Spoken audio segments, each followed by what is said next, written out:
Welcome, everyone. Thank you for joining Continuous Learning with Bioguard. I'm delighted to introduce our webinar speaker, Dr. Sushan Sedra. Dr. Sushan earned his PhD from National Tsinghua University and Academia Sinica in Taiwan. His expertise lies in biomarker discovery and protein structural biology with a strong research background in identifying potential biomarkers for target diseases. Currently, he serves as a diagnostic product specialist at Biogard Corporation.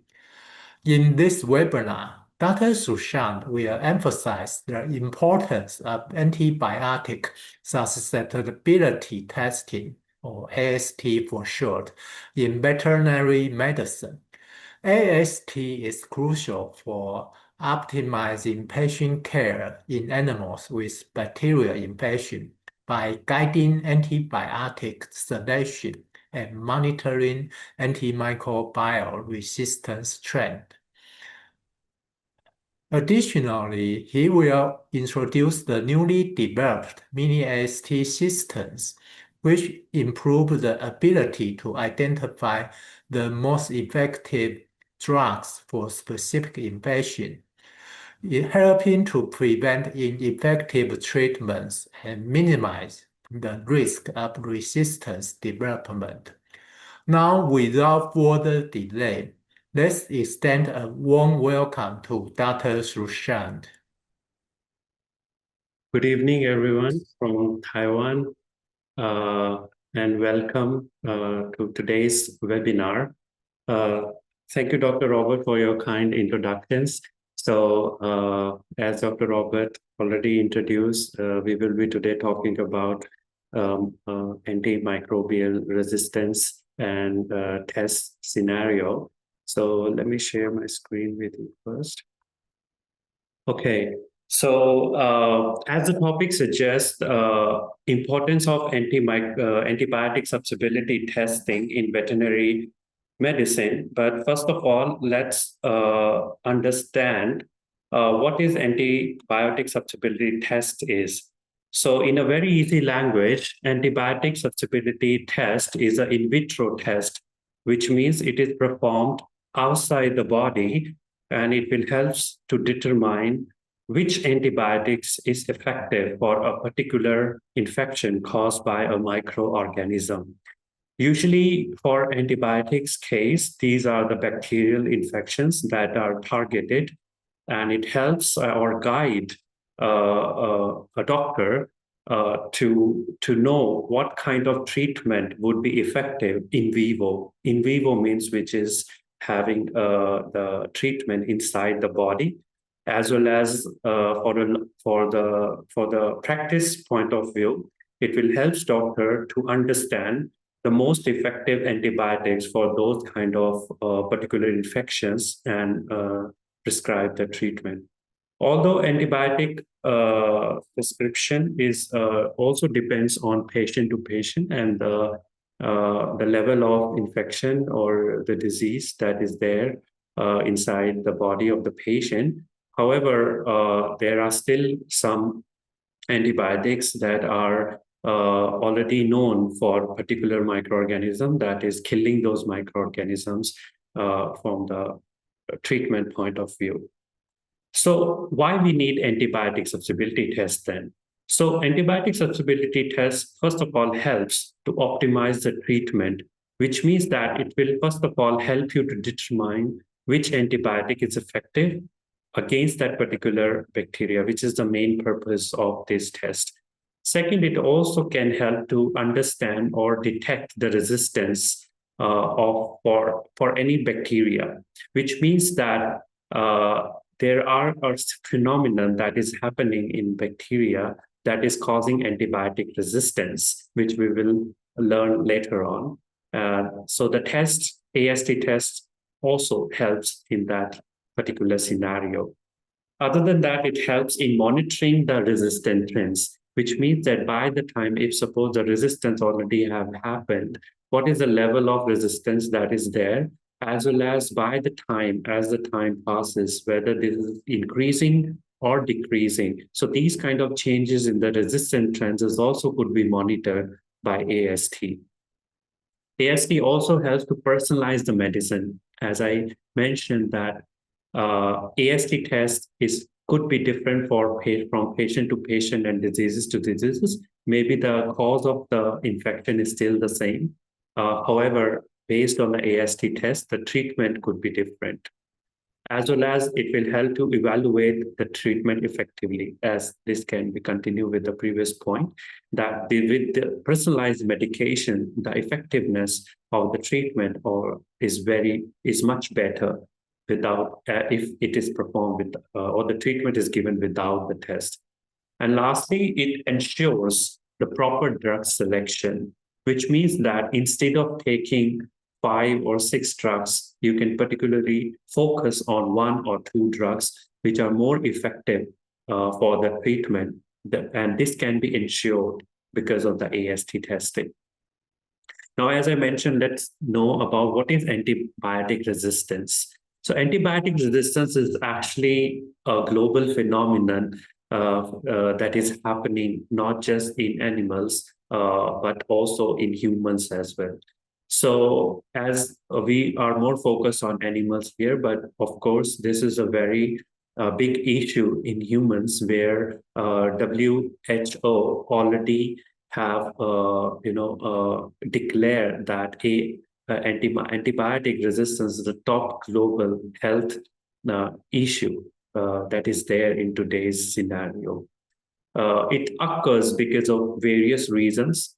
Few of the facts that are there is very much known that it is caused by the misuse or the overuse of antibiotics in humans, in animals, as well as in plants.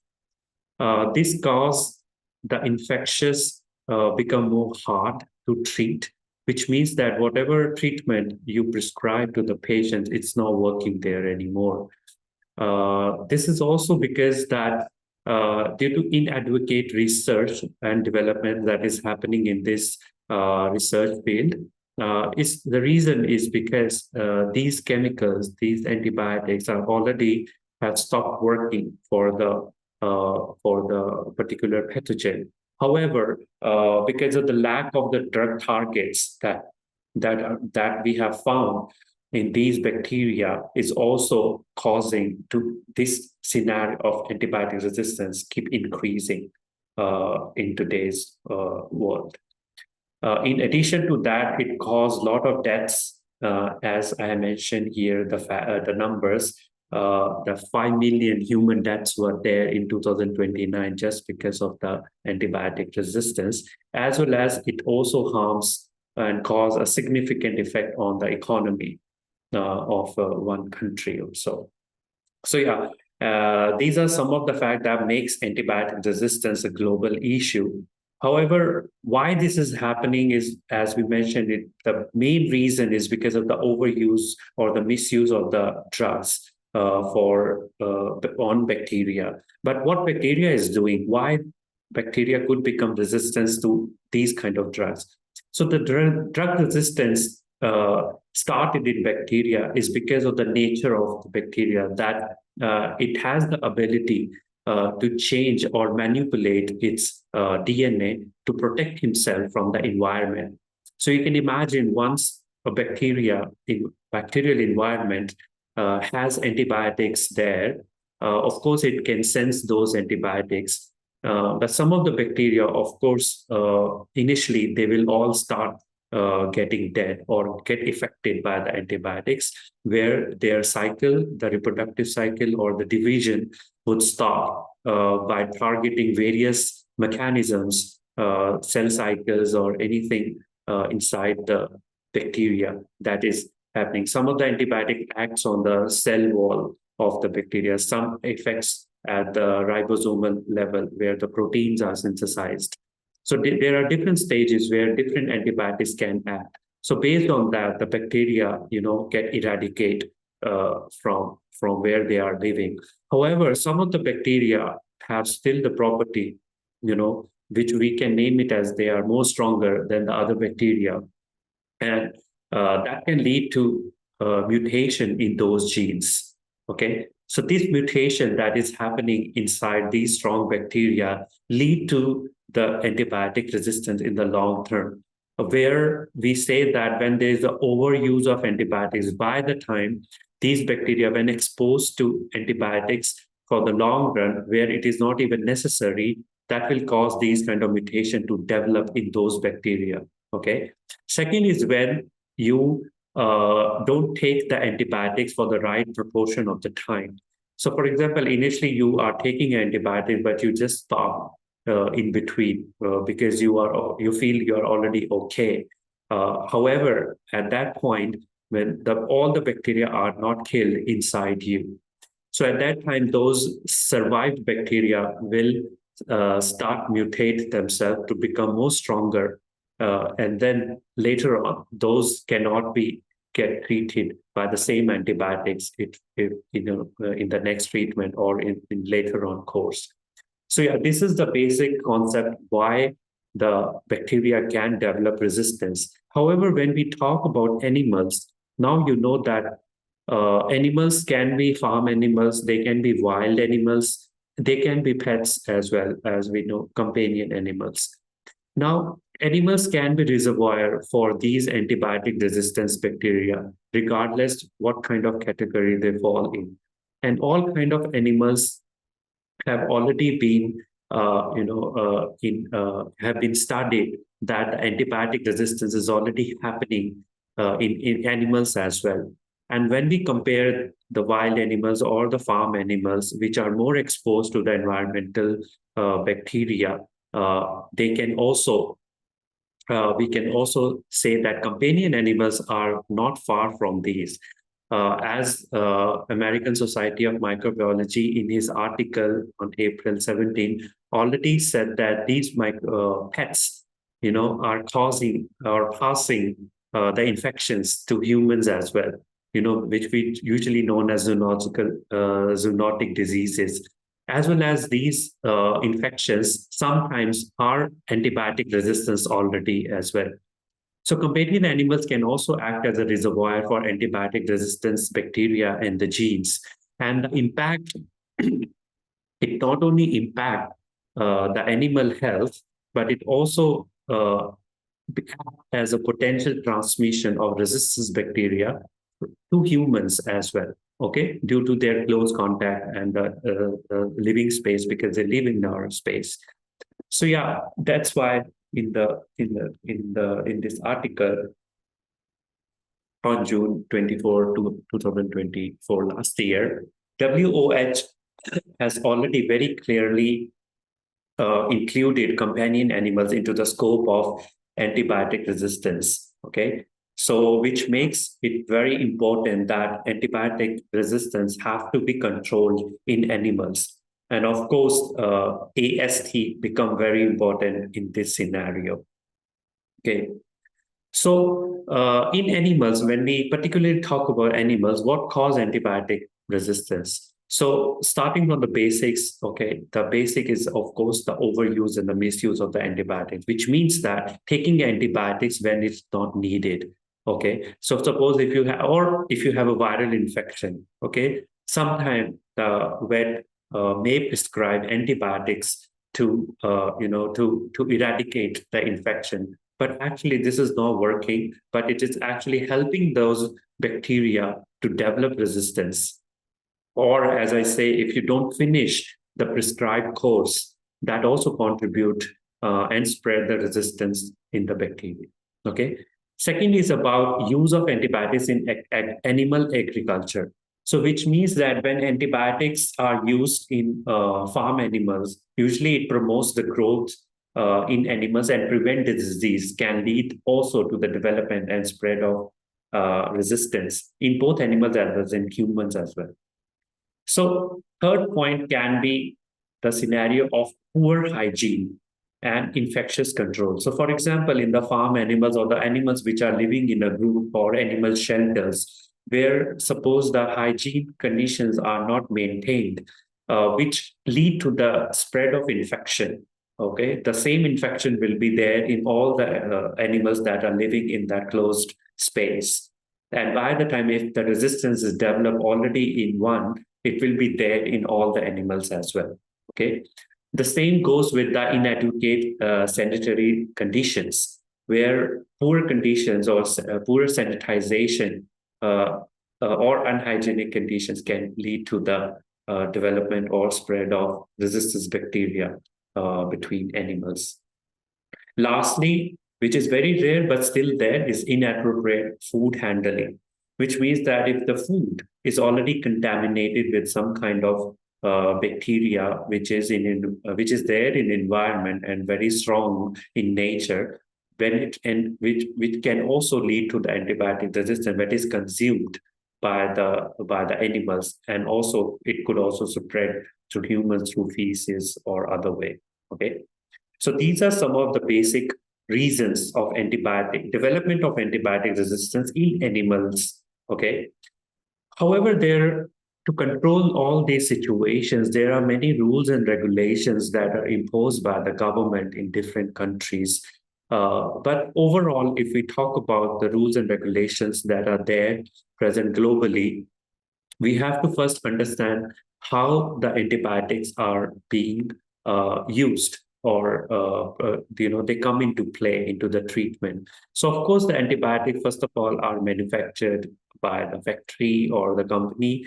uh, so these are usually given to the vets, or it's taken by the vets, or vet can prescribe these antibiotics further to the animal health centers, where they can further give into the animals.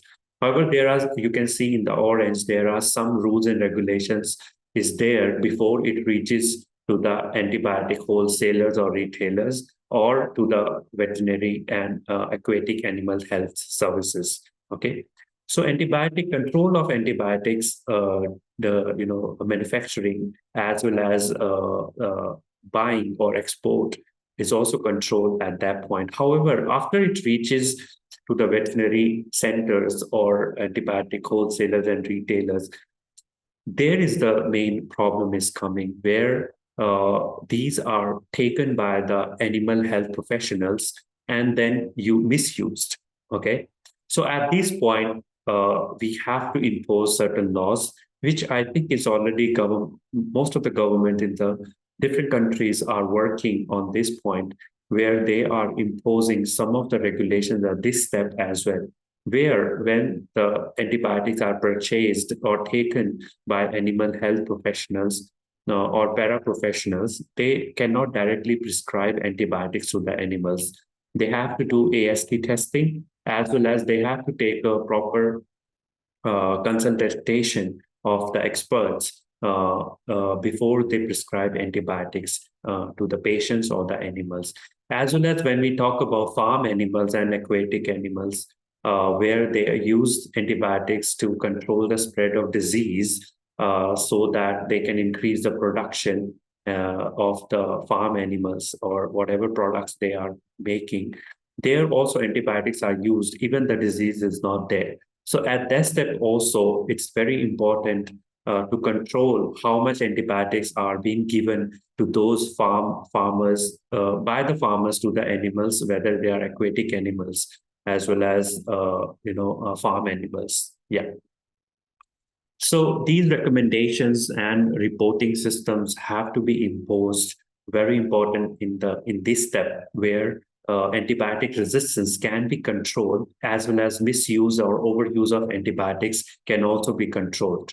So in this point, the AST test plays a very important role, because it helps veterinary professionals to have a check on these kind of things, or prescribe the best workable antibiotics in this position. So AST in the veterinary medicine is very important, because it serves the purpose to determine which antibiotics will be very effective against a particular bacteria at that or other microorganisms that are causing diseases, as well as to determine if a microorganism have developed resistance to certain antibiotics or not. As we mentioned and understand before, that antibiotic resistance is an ongoing process happening in these pathogenic bacteria. Okay, so AST test helps to understand these trends of development of antimicrobial resistance in these bacteria. Now, how does AST works? In a very simple way, AST works but when we expose the standard concentration of antibiotics to the microorganism or to the bacteria in different concentrations. Okay, and then observe how the microorganism grows or inhibit. Okay, to go into more detail, we will understand some of the methods that are used in laboratory these days to do the AST testing. Okay, so the basic methods that are used these days in reference laboratories or veterinary laboratories are this diffusion method, broth microdilution test method, as well as agar dilution method. Yeah.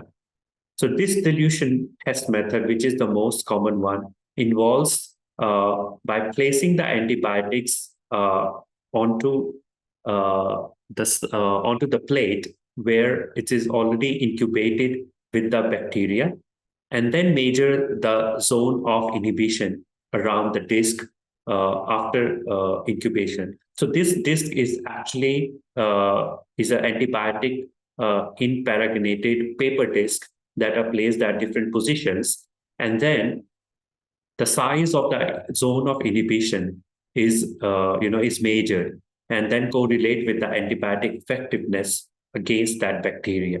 Okay, so this is a very common method that are used by the reference laboratories, which gives us qualitative data by measuring the inhibition zone.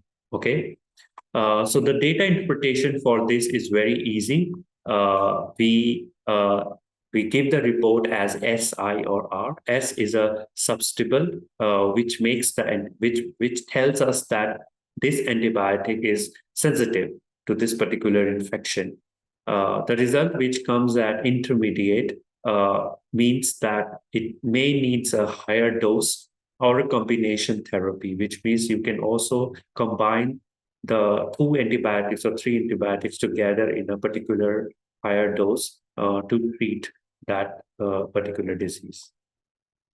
Last is R. R means resistance. So in the report, if there is a R, which means that this antibiotic is not effective by, this is not effective. So this is very easy to know that if the circle is very small or there is nothing there, so which means the result comes under R. And if it's very big circle, of course it will be S.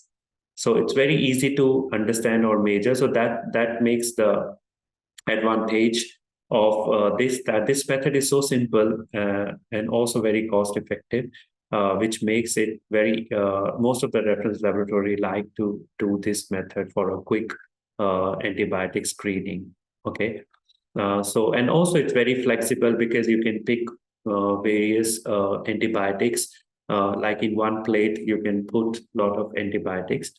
However, it also has to detect the phenotypic traits, because once the sample is incubated onto the plate, you will also see the growth pattern of the bacteria for that particular plate or the growth media, and everything has to be visually understand, because you don't need a special device or any analyzer or something. For this, you can, by your eyes, you can understand the results or interpret the results. However, there are a lot of limitations which are also very important to understand, that this is a non-standardized method for all the organisms. Okay, this is performed very regularly. That's why it's not very standardized for a particular bacteria or particular organisms, which also increase the potential of interpretation of the results error. So none of the AST results sometimes correlate with each other, because probably in one plate you will see the inhibition zone is so big, and in another plate the inhibition zone will be very small. So for the same kind of repeated experiment. So in that way, the potential of interpretation of the errors is very high in this method. It is also unable to give you the determination of the MIC. Now, MIC is a minimum inhibitory concentration, which gives you the quantitative results, okay, which we'll talk about it later on. Next is about labor intensive. Labor intensive in a way that you need some microbiologists to understand the process of setting up the AST for this. You need to make a plates. You need to have a very clean environment where you cannot have air contaminations also going inside the plate. So these kind of understanding have to be there, or the skilled labor have to be there. So that's why it's very labor intensive. And of course, it's not suitable for all the organism, which means that other than the germinal bacteria, you cannot use this method for very particular infection. Yeah. And it does not represent in vivo conditions because everything happens in a solidified plate. So in vivo means that everything in the body is in a liquid state, or you can say the medium is liquid state. However, this test is on a solid agar plate. So that's why it doesn't represent in vivo conditions. So these are some of the main limitations that I would like to highlight for this method. Next method that is also commonly used is a broth microdilution test method. So in the broth microdilution, as the name suggests, that it's a liquid-based method because broth means that the growth medium is liquid in state, as well as microdilution, as the name suggests, that we will dilute this broth into different concentrations where it is mixed with different concentrations of antibiotics, which will gives you the results as where you can calculate the minimum inhibitory concentration of a particular antibiotic. So broad microdilution is a method which will help you to determine MIC of any antibiotic agent against any particular bacteria. And it involves that you need to pair serial dilutions of antibiotic into a liquid broth, okay, which is incubated into like the growth temperature of that bacteria and observe the growth, okay, in different wells. So you can see that, for example, in A, B, C, D, E, F, G, H are different kind of antibiotics, okay. And from left to right are the serial dilutions that are there of the growth media with incubated that is already having the bacteria inside. And the last one is a control. So you can't see any growth in the control because there is no media inside the growth in the control well. So later on, you can see that for the A case, for the A antibiotic, number 2 is the point where there is still a growth, but after that there is no growth. So you can decide that okay, the 4 microgram per ml is the concentration that could be used for this particular antibiotic. Similarly, for other cases, you can see the blank wells where it will help you to understand which concentration of antibiotic will be the best for this particular case. Okay, so yeah, this method is very precise. Because it gives quantitative results, and it is always paired with a system which can also read and make it very automatic, and it can be used for versatile organisms. For example, different bacteria can be scanned using this method, which makes it gives you a high accuracy, and also you can do multiple scanning of antibiotics at the same time. However, still, it can generate inaccurate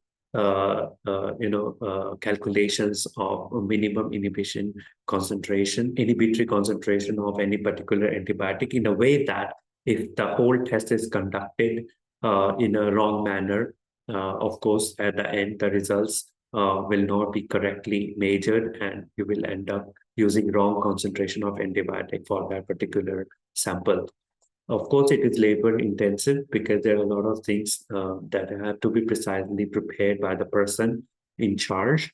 So he have to learn all the basic skills of microbiology for this method. That also makes the cost very higher for these kind of tests. But of course, it will also come with the potential of errors because of different reasons.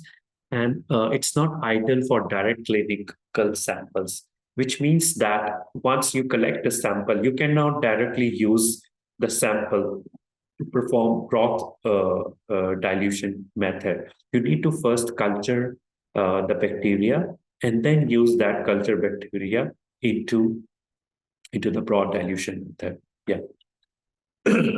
So the third method that is there, which is the third method, which is also used by reference labs, is agar dilution test method. So this method is kind of a combination of first and the second method, where there's still a agar plate that is used. However, the concept of second method is a broth dilution method. We use the dilutions of antibiotics in a agar plate.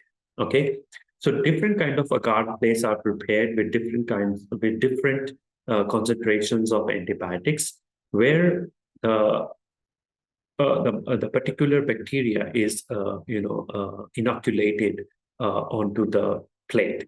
So you can see the dots. These dots are actually the inoculation of different bacteria in different lanes. So each bacteria, for example, in this particular picture, there are 3 samples are inoculated in repetition. So 4 dots have been placed. You can see in the first one, which is a control, where all the bacteria are growing because there is no antibiotics inside.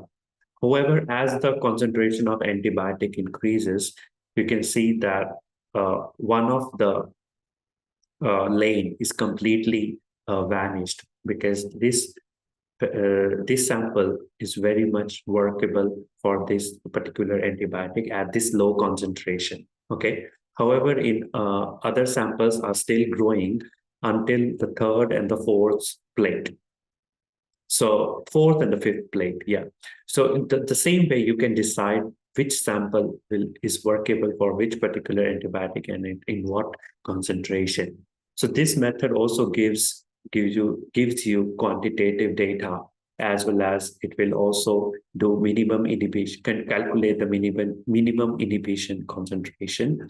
However, there are some of the disadvantages of this method is that it's also labor intensive. It's very expensive, time consuming, of course, and it also needs technical expertise, which also makes it limitations that it's not routinely used by the reference laboratories, because only for a particular cases where they are unable to detect which antibiotics is, for example, workable for any particular infection, they use this method these days.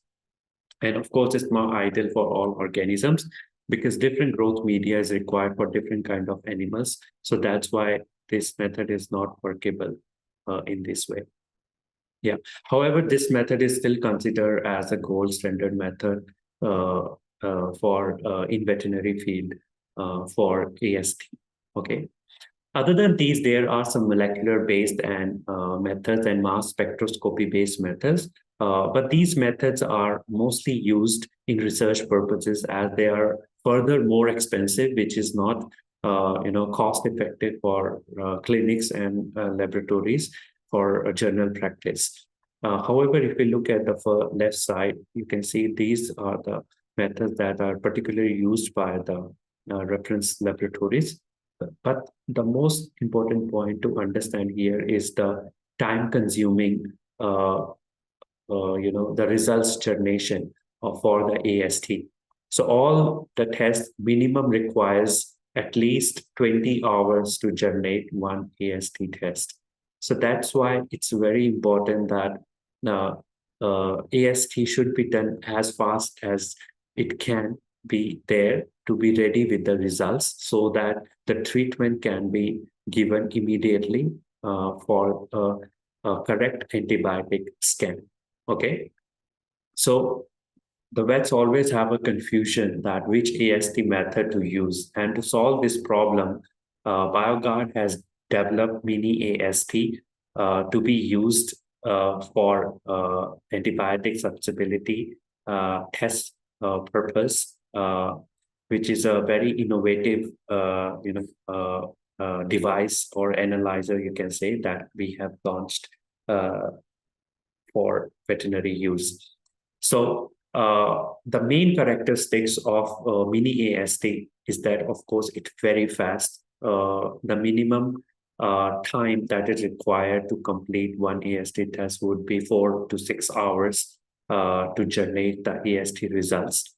Talking about the accuracy, of course, at Biogard, we have our reference lab and collaborations with external vet laboratories where we done these kind of AST tests compared to the our mini AST, which generate 92% accuracy with the traditional disc diffusion method. Okay, so yeah, so accuracy is very high. With that, when we talk about the different characteristics of the device, is that the device will help to scan 2 samples simultaneously or at a different time. Okay, so the 2 chambers inside the analyzer will help to carry on 2 AST at the same time. And of course, the results will be automatically interpreted.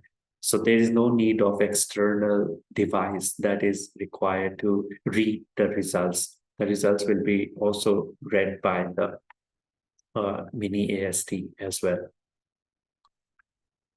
So other features that are there, which I would like to discuss also in detail, is that AST actually represents in vivo environment, okay? Because everything is happening in a liquid state, in a micro dilution method, which makes it very much optimized to the rare environment where the pathogen is interacting with the antibiotics, okay? Other than that, it helps also to have a comprehensive antibiotic screening. In one AST test, you can test at least 16 antibiotics for the same sample at the same time. Okay. More or less, it is applicable to all the animals, not just for companion animals. A mini AST can be used for large animals, small animals, or farm animals. Yeah. So if you have an infection, you have the sample, you can test through mini AST. So which makes it very economical solution. Of course, if you have to compare how much you have to, pay for the reference lab, of course, the having a device in your own clinic makes it more economical solutions for the testing purpose. Okay, and the installation that is there, whether it's a clinic, whether it's a hospital, it's very simple to install, as well as the operations are very simple. The technician doesn't have to learn a lot of techniques this is a minimum requirement for performing an AST in the reference lab, which is not there. So a basic, protocol have to be followed with some instructions which would be there, which will help to conduct the AST test very quickly to have the report in your hand. Okay. So for example, to understand the easy workflow of the AST test, for example, you have collected the sample and you are ready with that. We also do pre-incubation of the step. Now, this step is very important, as I say that in vivo, we have to make all the bacteria in an active state. Okay, so once the sample is collected, the pre-incubation step, which is for 1 to 3 hours, will help to activate all the bacteria that are in an infectious state. Okay, once we are ready with those bacteria, the second step will come into play, where we will transfer this activated bacteria into the panel, which has different antibiotics in different concentrations. Okay, so once this is incubated into the plate, the analyzer will help to read the disc with different antibiotics. And of course, once it is complete, the report will be generated. However, to understand the principle behind this, which is also very important to know, is that it's performing its things based on the broth microdilution method, where we have different concentration of antibiotics, which is then mixed with the bacteria and then generating the results, as well as the result analysis that the machine does is through calorimetric method. Okay, so both of these methods, when combined together, the technology makes it very precise once it generates the results and show the results in the report. So the reports will have the qualitative results because it's already have performed the calculations at the background, which will then be represented as SINR. So the same way S will be the one which the antibiotics can be used for that particular case. R means it cannot be used because it's already have developed the resistance, and I means that the growth is still there, which means that you can have a higher dose, or you can have a frequent dose, or you can combine the therapy with using 2 or 3 antibiotics, depending on vet and the practice. Yes. So the report generation, one way is that you can, of course, watch it onto the screen, or you can, print it or save it in your computer. That also possible through the analyzer, which is Mini AST. Yeah, Mini AST is very effective with and having a sample flexibility, which means that the samples collected mostly from the urinary tract infections, as well as the different places of infection, like skin wounds, air infections, eye infections, tracheal infections, or through the feces. All kind of samples are workable with Mini AST for all the animals. So which also makes it very important and versatile to having this kind of AST test. Yeah. And lastly, which is the most important part, is about the antibiotic profile that Mini AST could offer. So it means that, as I mentioned, that in one AST panel, you will have 16 antibiotics. Okay. So based on different panels, if you can choose for different samples, you will have a different combination of antibiotics that you can scan. So these panels could be designed by different ways based on a particular infection site, or based on overall journal panel, which I have displayed here in the slide. So these panels, for example, can be used in cats and dogs, which are commonly used antibiotics in that particular country or particular region. Okay. So yeah, and when we talk about the components, and as I say that the Mini AST doesn't require any skilled or professionals to perform an AST test. A basic instruction followed, which is there inside the instruction manual. You can perform Mini AST in your clinic. The components of the kits is very simple. You have a growth media, which is already a sterile one, so you don't have to sterilize it again. Second, you have the panels with different antibiotics, which is also kind of a pre-prepared things. Only you need to learn how to, incubate the sample, how to transfer the sample from small bottles to the plate, and other things. So very basic things that have to be learned through trainings, and you can perform Mini AST in your clinic very easily. So of course, yeah, if you want to know more about Mini AST, you can always email us, or I would also like to share to schedule a meeting. We will be there in Massawa in September 25th to 27 in Brazil. Also in October, we will have our booth in South Korea, in Daegu, for the conference of Massawa.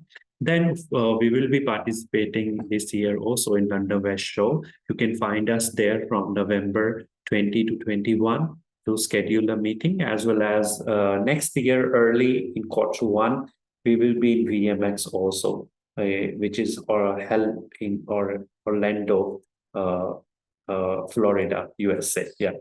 So please feel free to email us at our email address, which is mentioned over there, or you can schedule meeting during these conferences or vet fairs, or you can just talk to us anytime. Sure. So that concludes my presentation today. But before we close our presentation, I would still have to talk about the main, point or the main issue that we are today focusing here is about antibiotic resistance and the use of antibiotics. So, of course, AST testing, AST is a very important tool to control this kind of scenario where the antibiotics regulations can be easily monitored for the patients as well as for the environment. So if you are a vet, of course, that's the most responsible job that is there for the antibiotics, because you are the one who can control the prescription of antibiotics. So of course you have to educate farmers and aquatic producers so that they can use antibiotics in the right manner and as well as in the right dosage, because they are using antibiotics to control the infection rather than the animals already have infection. Other than that, you can also use alternative methods. For example, you can, if you have proper educated to the these kind of situations for the farmers and the producers, where they can maintain hygienic alternatives which can control the growth of different microorganisms and eventually control the diseases. So you don't need antibiotics to treat those diseases for the long run. Yeah. And of course, if you really have to prescribe the antibiotics, that is also, you can decide, always use AST at the time before prescription, okay? So that you know which antibiotics you have to prescribe, okay? And of course, also always check local guidelines set up by your government, because as I say that most of the governments nowadays are working on this issue and have imposed a lot of regulations, but it is not followed. So it's our responsibility as vet professionals to follow those regulations and impose them in our practice. And of course, if you are in today's talk, you are a pet owner, you're still listening the concept of antibiotics usage or antibiotics resistance. As a pet owner, you can also perform some duties, as that whenever you receive an antibiotic prescription and you have to buy from the market, always buy from an authorized source or retailer, because we have to avoid some kind of black marketing of antibiotics as well as the right chemical compositions of the antibiotics and the right concentrations that is produced by the manufacturer. So please always buy the antibiotics, because a slight difference in the concentrations as well as the composition of antibiotics can lead to the results that the disease will not be cured and the causative agent or the bacteria will develop the antibiotic resistance for that particular case. Okay, so that's why the administration of the antibiotics to your pet animal, please always follow the instructions that are given to the by the vet to you, whether the dosage is for 1 week or 2 weeks, or it is the dosage time, the frequency, the administration style, whether it's an ointment style or whether it's to take from mouth or with water. You always have to follow the instructions given to you by the vet. Okay. Lastly, is about to store the antibiotic as it is described, like stored in a cool temperature, diet temperature. Don't just put it anywhere, because antibiotics are the most sensitive chemicals which can be affected by environment very easily as well.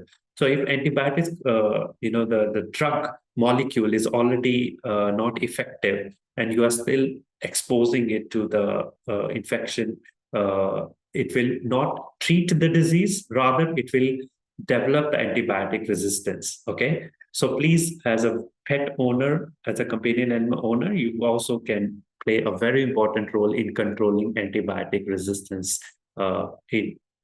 in today's scenario, today's situation. So yeah, thank you so much for listening to today's talk. And before we go into Q&A section, I would like to tell you about our upcoming webinar, which will be focusing on urinary tract infection in dogs. Okay, so it will be on June 25th. So please note down the time. And the date. So it will be 8 to 9, the same timing of Taipei, Taiwan time. However, you can calculate in your region what time it will be. For further updates on this, and the registration link will be posted from next week. So please follow our Facebook, LinkedIn, or Instagram to have these notifications reach to you on time. Okay. Other than that, of course, we post regular informations there and a lot of interesting stuff. So thank you so much for today's listening to today's talk, and all the listeners who have joined me today. I will go through Q&A, checking the timing, as well as I will address some of the questions. So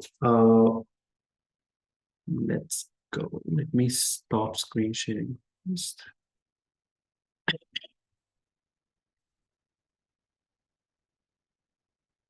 Okay. So I have one question here. The growing threats of antibiotic-resistant microbe is a major concern, especially in industries like fish farming, where antibiotics are commonly used to prevent diseases and enhance the growth. Yes. To address this challenge, several key strategies can be implemented. Okay, very interesting. So as I mentioned that antibiotics are used by farmers, especially in aquatic farming, as well as in production animal, as well as without even there's a disease, they can still use antibiotics.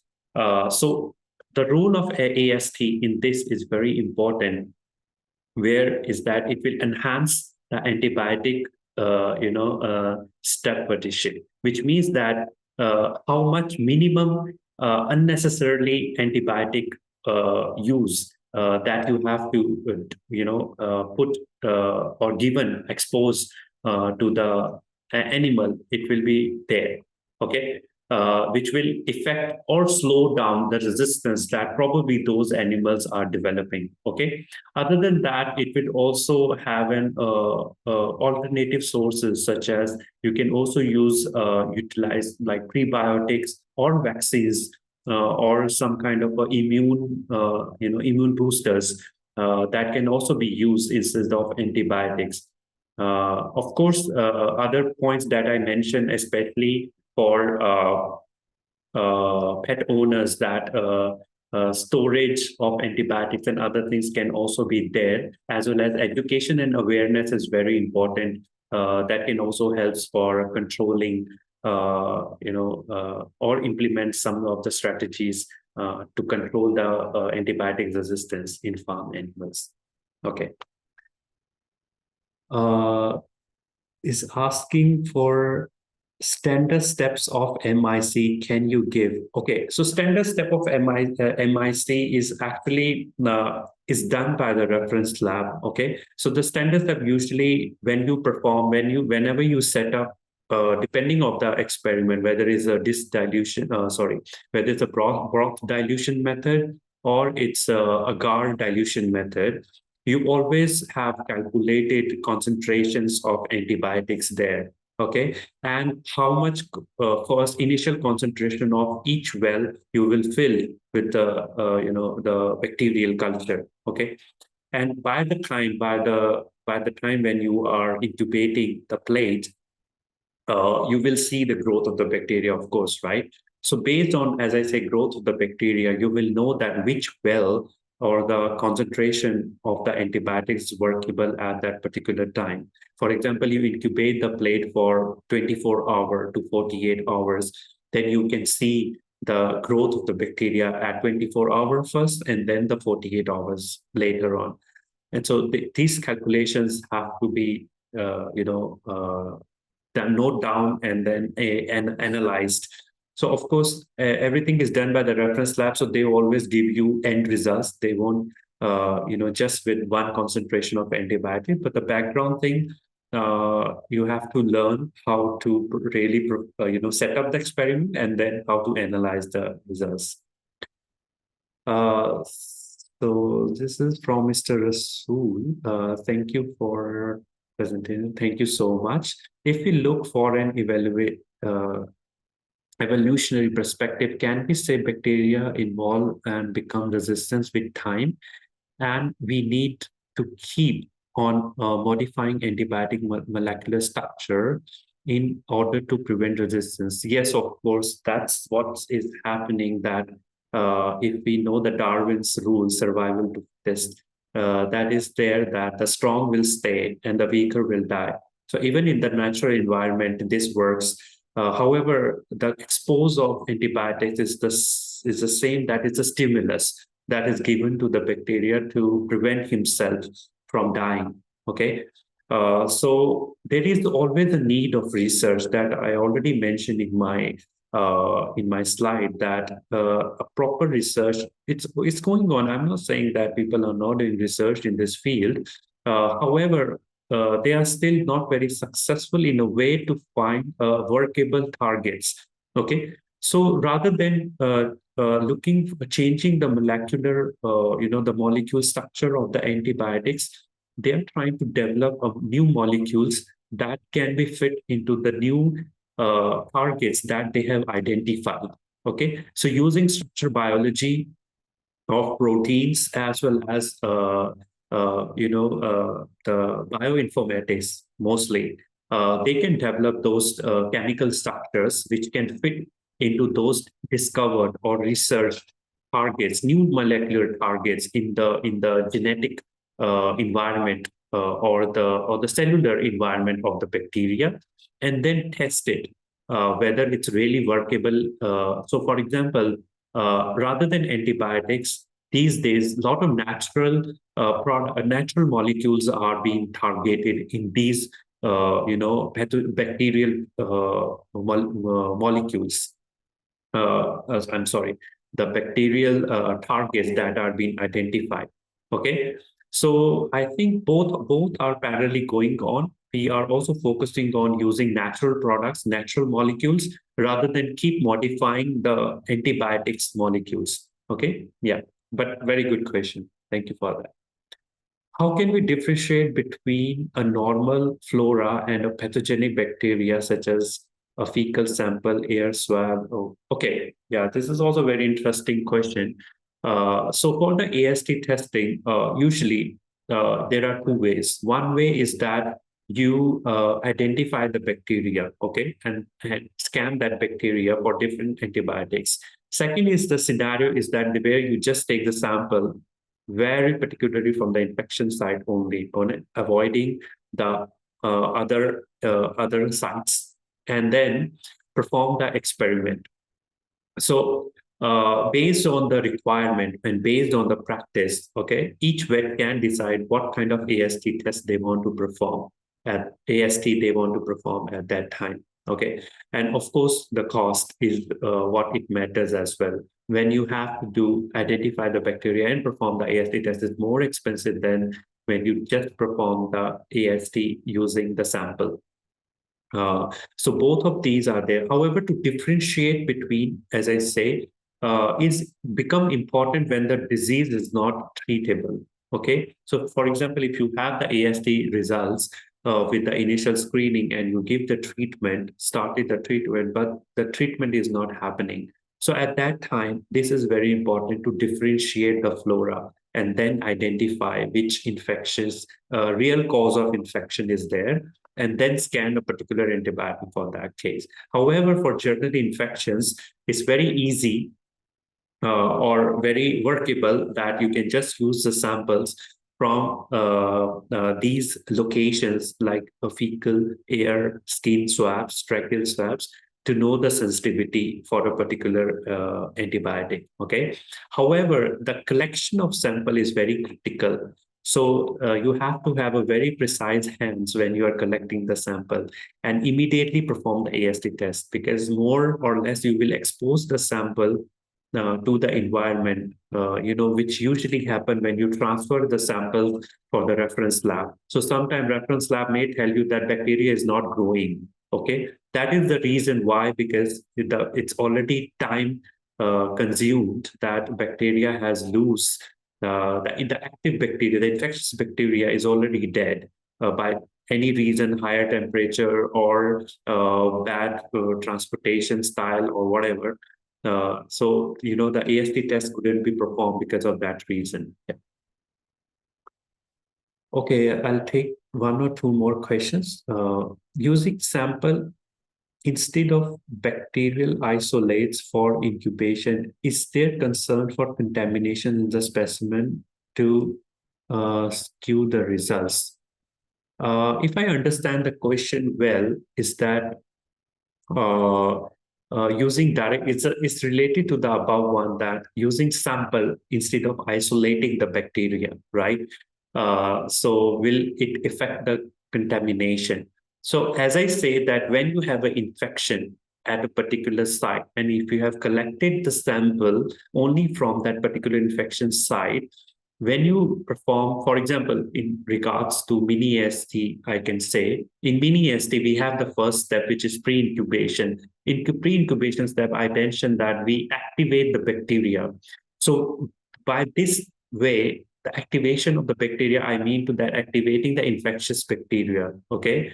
So once you take the sample from the particular infectious site, these activated bacteria will always start growing immediately and increase their population inside that, which later on, after 1 to 3 hours, you will transfer it into the plate where the antibiotics are there. Okay.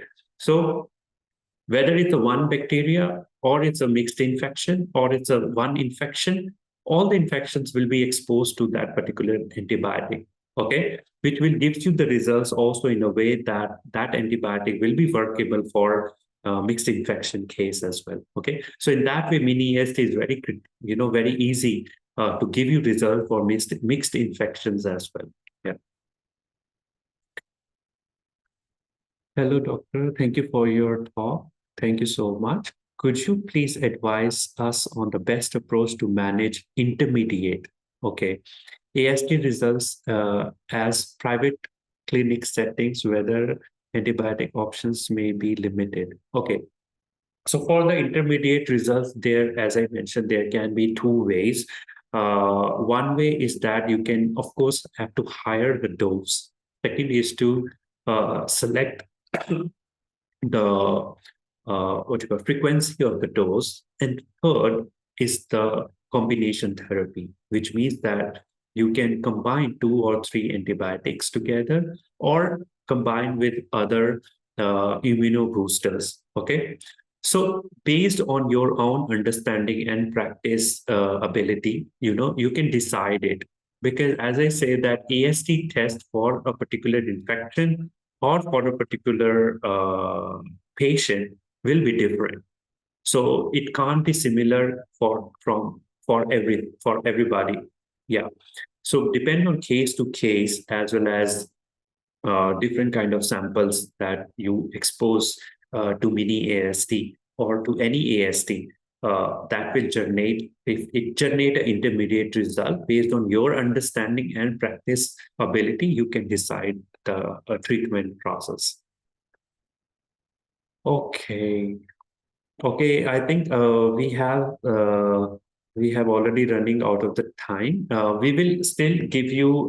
There are some few questions over there which I will try to answer and email you, because I think you have all put your email addresses as well. So for all the attendees who have attended for more than 45 minutes, okay, we will issue e-certificates for today's talk. as well as I mentioned that next our continuous learning program will focus on urinary tract infection in dogs. Okay, so if you are interested in that topic, please feel free to join the webinar next month, as well as get more notifications on our social media. So I'll close today's talk, and I would like to thank you for joining, and see you soon next time. Okay, bye-bye. Thank you, Dr. Sushant, for your outstanding lecture. We also appreciate everyone who attended this webinar. We look forward to seeing you again at our next webinar, and good night.